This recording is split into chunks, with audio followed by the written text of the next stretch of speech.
Welcome to A1R Psychic Radio here on Moonstruck TV, all the way from the Gold Coast here in Australia. You're with Amanda Hall Psychic.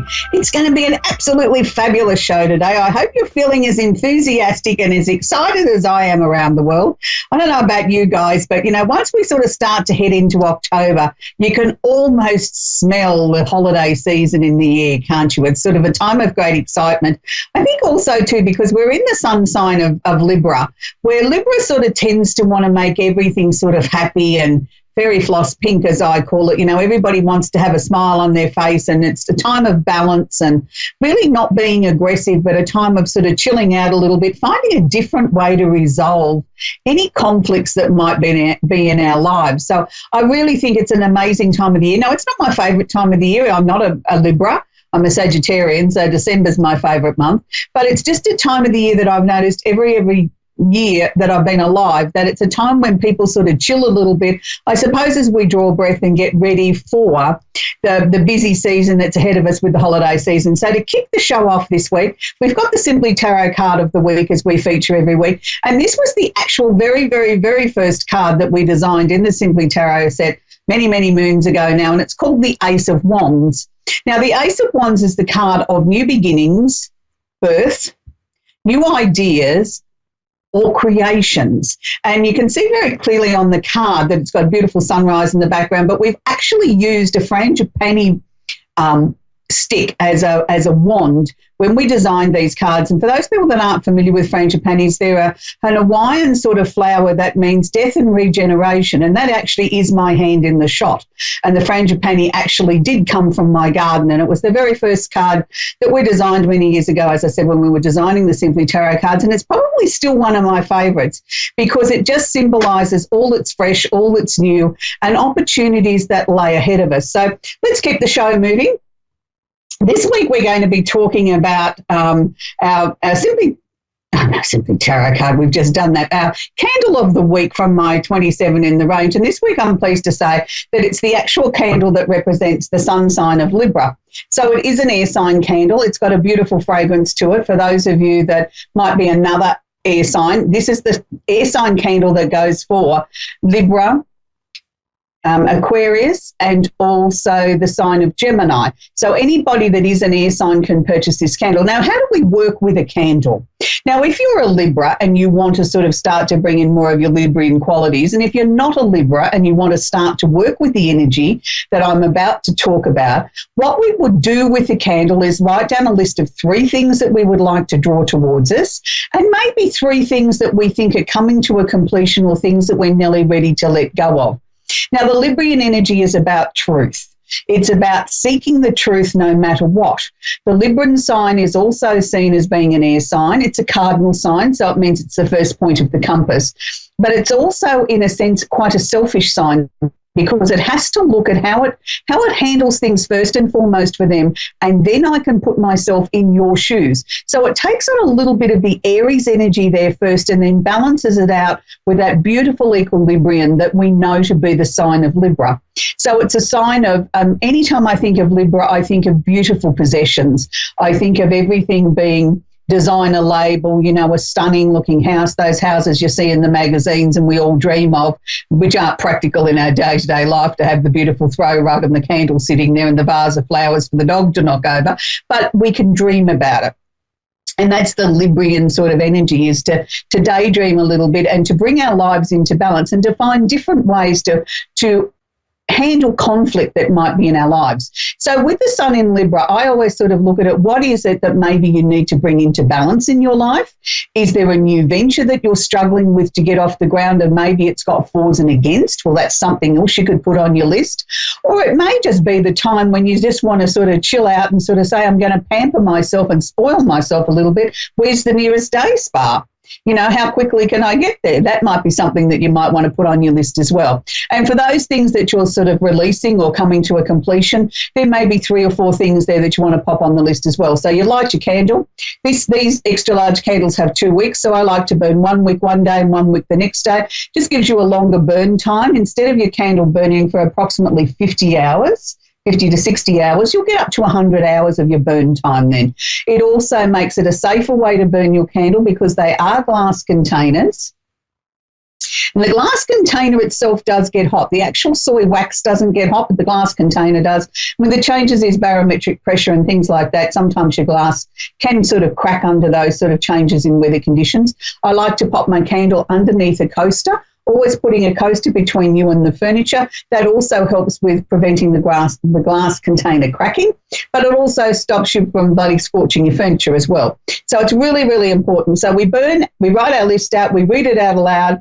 We burn our candle from anything from 15 minutes to 2 hours per day. Bearing in mind, safety first, always sit with your candle. Don't leave an unattended candle in a room by itself.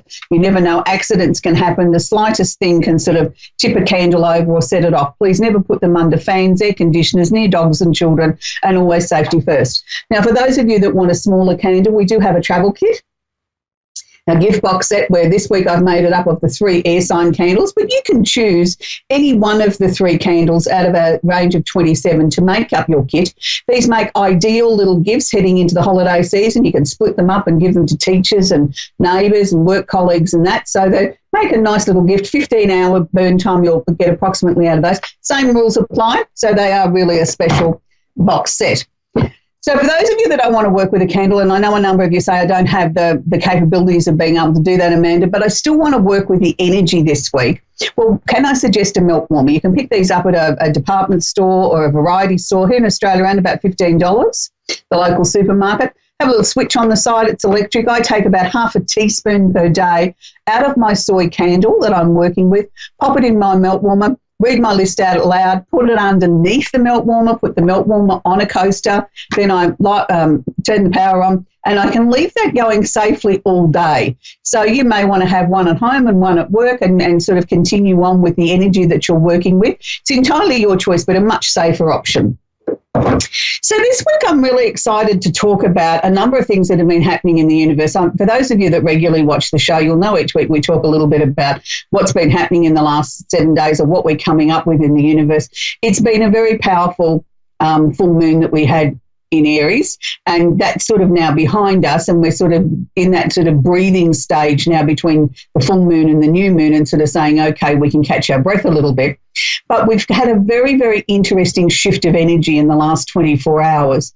The planet Pluto, which is known for its transformation, death, transformation, changes, the planet that really moves extremely slowly, because it takes approximately 224 years to go round the zodiac. So that's a very, very long time. Even though I'm planning to live till I'm 182, I won't be here to see a Pluto return. So what does this mean for us, that Pluto has just spent the last 5 months in a retrograde or a backwards motion, and now he's turned direct? How will that affect us? Okay, on a very, very personal level, it's like all of a sudden you might feel as if you're awake. That finally everything that's been rolling around in your mind is finally sort of crystallizing. You've got direction, you've got purpose, you've got insight to where you need to be going and how you need to go about it.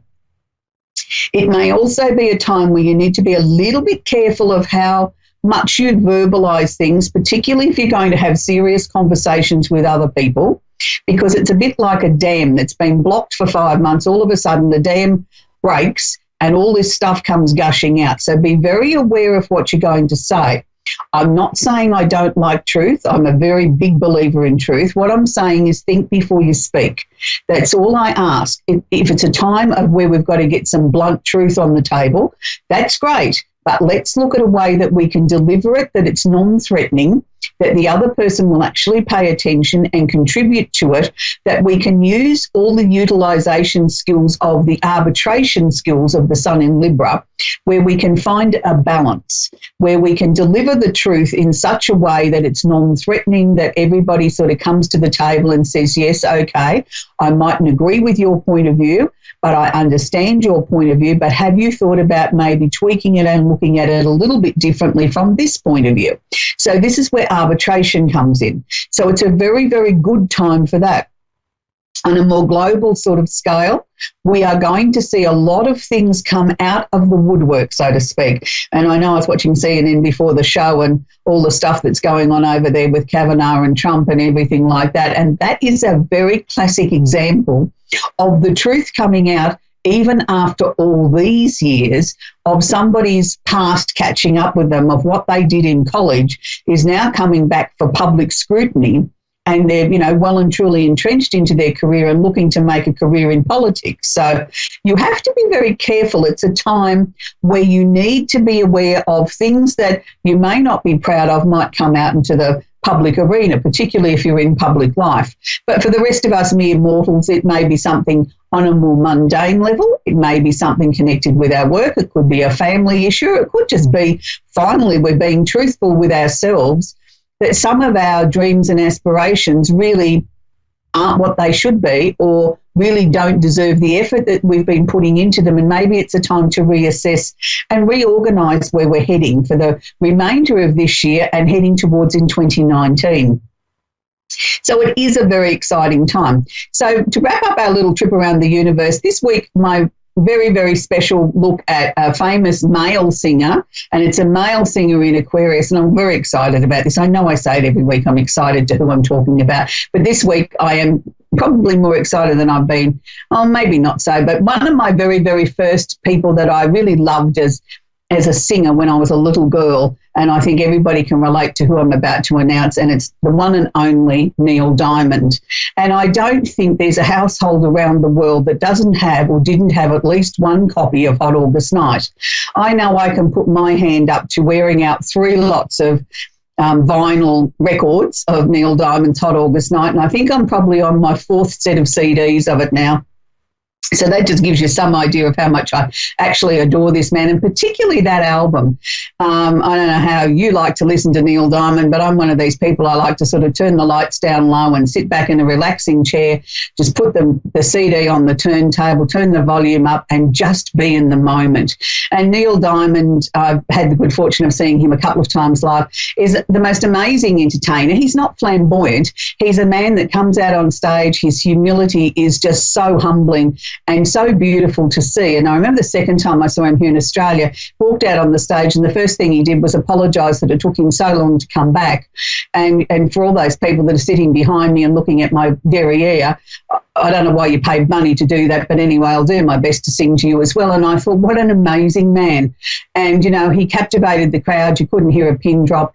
And he actually shared with us at the second concert the very, very first song that he ever wrote. And I can't remember the name of it. I can tell you now it was the most goddamn awful record I've ever heard. And if that had summed up what his career probably could have been, if nobody had seen that this man had an amazing talent behind that, we would have missed out on all those beautiful tunes like Sweet Caroline and, where he's crying in his pretzels, and just, I think, some of the movies that he made and things like that, and Beautiful Noise, and his stories that he shared with so many people, and he's touched the lives of so many people.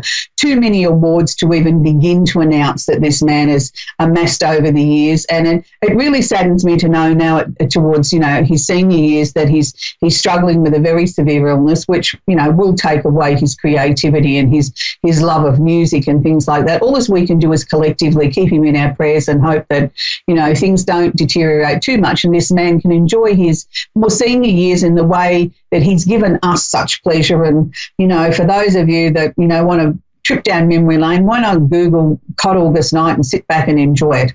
So we're going to take our very, very first caller, and it's Wilma in Plainsville, Connecticut. Are you there, Wilma? Yes, I am. How are you? How can I help you tonight? I'm very well, thank you, sweetie. How can I help you tonight? So I have a question. I just started an online business in July, and I've been working really hard on learning the business and trying to make it grow.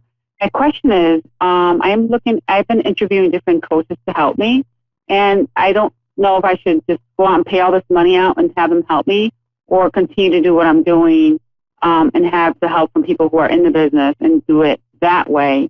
I kind of want to know, am I going in the right direction? Is this going to work out for me? Yeah, number one, it's always a daunting thought, isn't it, when you start something sort of new and you sort of, you're excited about it, and then what to do next.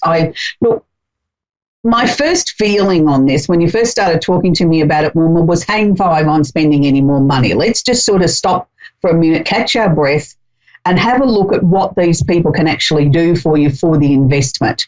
You know, I want some sort of fairly strong guarantees before I started shelling out big amounts of money. And I'm talking about anything over $300 to me is a big amount of money to be shelling out for someone else to help you. You know, when you're a small business, you're online business, you know, it takes a lot to earn that sort of money to be able to hand that over to someone else. I think you probably need to probably start with the people that are already in the sort of business that you're in. They're the ones that know the business inside out and back to front. They know what's worked, what hasn't worked in the past. If you collectively take some of that knowledge, then look at what you think could be done differently, then look at your skill sets and how you can maybe bring about what you want to implement in your business, then and only then, if you don't have the skills or the knowledge or the training to do that, that's when I'd look to engage someone else. I'm a firm believer in anybody that's in small business, and I put my hand up to this is how I like to operate as well, is you learn as much as you can. You need to have your fingers on the pulse of as many areas of your business as you can. Only you know what works and what doesn't work. Yeah, and then you look at farming out and engaging other professionals if you can't do it. But I think the short-term answer is I'd hold fire on spending any money at the moment. I just don't know how that's really going to, you know, you spent $300 and you only earned $310 back for it. Well, you've only made a profit of 10. And that's, you know, that's not enough money. Do you know what I mean? I want to see you start to get some money in the door for you. There's no point in doing all this hard effort if there's no financial reward for you, because that's soul destroying. You know, and sometimes I think we try and run before we can walk. And that's what I think you're trying to do here. Let's just slow it down. You know, like, maybe sort of, you know, sometimes when we write it down and put it in paper in front of us, the 3 things that maybe we want to objectively achieve, say, in the next month, then sort of start adding other things to it. So I think that you're doing well. I think you should be very proud of how far you've come in such a short space of time. Now let's just catch our breath and see what the next step is. I think there's other things that you haven't achieved yet. Okay. I think I'm being impatient because it's only, like you said, it's only been a short time, but I feel like I have nothing to show for it so far. Yeah, and I understand that, and I can understand you being impatient too, because you're enthusiastic and excited, and everybody else should be as enthusiastic and excited as you are. And I understand that, but I just sort of feel because you haven't got anything to show for it that you can sort of consider success at the moment, then why would we invest more money into something when we haven't got maybe the basics or the foundation right yet? You know what I mean? Let's go back over that and make sure we've got it solid and secure, because maybe just by going back and looking at some of the things a second time, you'll see a way that it could be done more efficiently or better, or hang on a minute, that's why I didn't make any money out of going that way because I should have done this. Do you know what I mean? Like, let's make sure that it becomes second nature to you, the level that you're at already. Then I think we can move on. All right, so you think this will work out for me in the long run? I do think it'll work out for you in the long run. I think it's a slow burn, and I think you've just got to be happy with gradual little increases every month. And then that's going to make sustainable business rather than sort of going up and going down too quickly. We need to make sure that it's sustainable growth. And that's what I'm seeing. Okay. All right. And I know you're going to do very well, Wilma. Just keep sticking at it. Okay. Thank you. Okay. We're going to go on to Kevin in Santa Fe. Are you there in New Mexico, Kevin? How are you this evening? I'm doing well. How about yourself? Very, very well. Thank you, Kevin. How can I help you? I just signed up for a psychic reading, just kind of, you know, curious on how is it going in general from a different vantage point. Okay, I prefer to work with a direct question, if you don't mind, Kevin. So if you've got a direct question you'd like me to answer, that'd be great. Okay. I basically, 2 are always on my mind. First is as far as income is concerned. I was just wondering how that looks in the next 6 months or a year. As far as the income, the income structure, are you self-employed, Kevin? Yes. Yeah, okay. The reason I asked that was the way that they showed it to me, it looked like you were self-employed. So I feel at the moment, and I'm talking about right at this second, I feel as if we've sort of hit a little bit of a plateau. Now, I don't want you to panic about that. I think that's only momentarily. I think, within another 10 to 12 days, I think things are going to start to escalate again and things are going to get really, really, really busy again.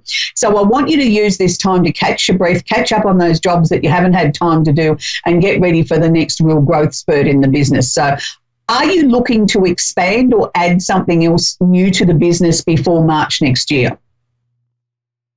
Well, quite frankly, I do two things. I have a real estate company, and I have a counseling service, kind of a spiritual counseling service, and that's been really slow lately. And the real estate has been okay, but not as busy as it has been in the past. So it's but I think both of them. I think they were showing me both of them that both of them are going to get really busy again soon. So that's why I think it's time to play catch up with paperwork or anything new that you need to sort out. Do you know what I mean?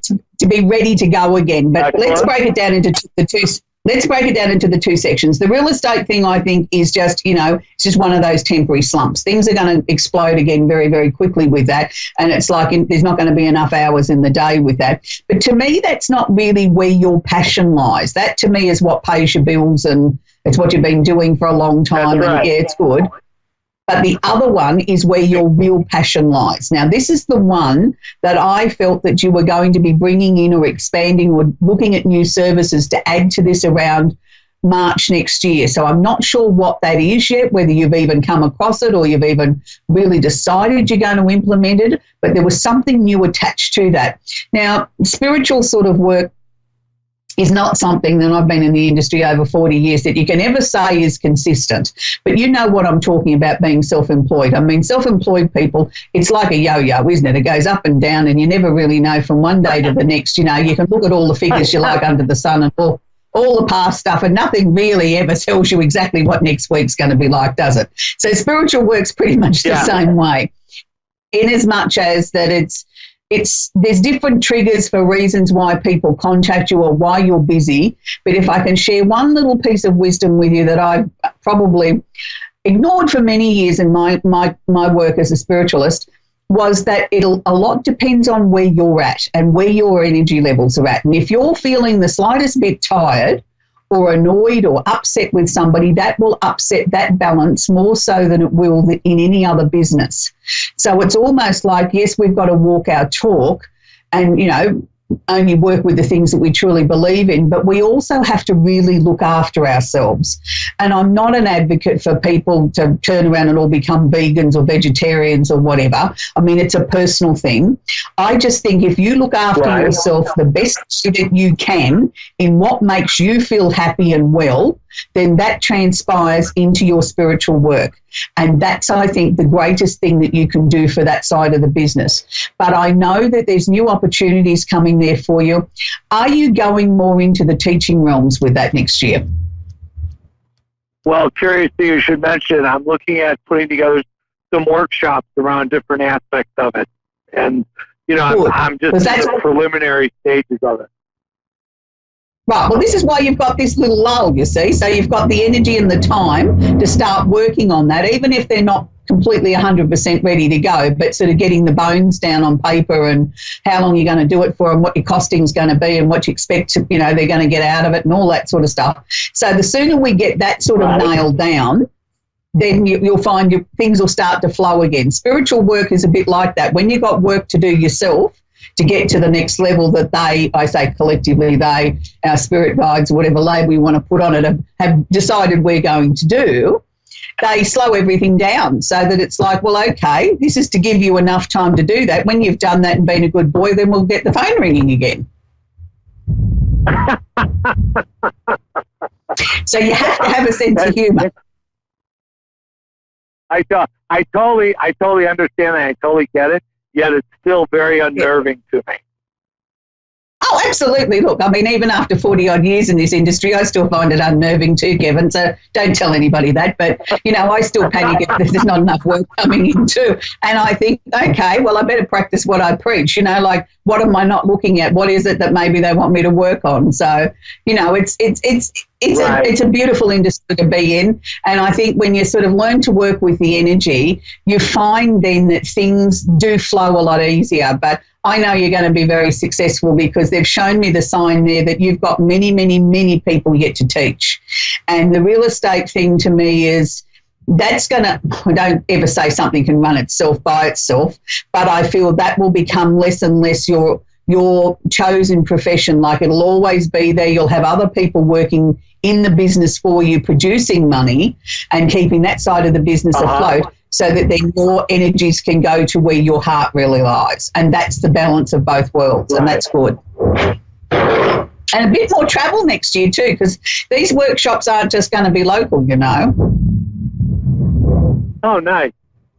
Yeah, I've done some workshops on the East Coast.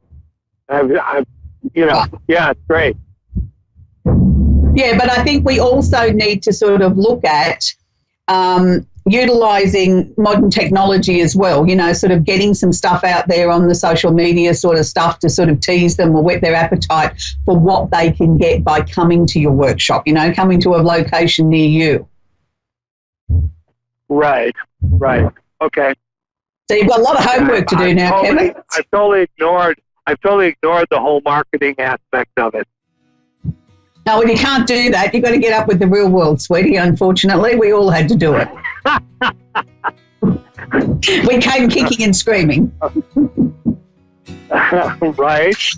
Okay. Yeah, but I know you've got it in you to do it, Kevin, and I know you're going to be hugely successful, and that's good. That's the main thing. So it's good to see somebody that's following their passion. It's lovely. Anyway, that's where we're going to leave it with Kevin. We only have 60 seconds left of the show. The show does go really quickly. Next week we'll have our Simply Tarot card of the week, our candle of the week, and also we'll be looking for a female Aquarian next week to feature in our famous singers. Until next week, I hope you have an absolutely awesome week wherever you are, and really be alive with this beautiful Sun in Libra energy where we can all sort of go and spoil ourselves a little bit, a trip to the day spa or some shopping or just relaxing or maybe chilling out with a glass of wine if you drink. I don't, but everybody has their vices in life. Mine is, I think, probably watching old sitcoms on the TV. I'm a real fan for some of those things like that, and I can't get past watching The Partridge Family lately.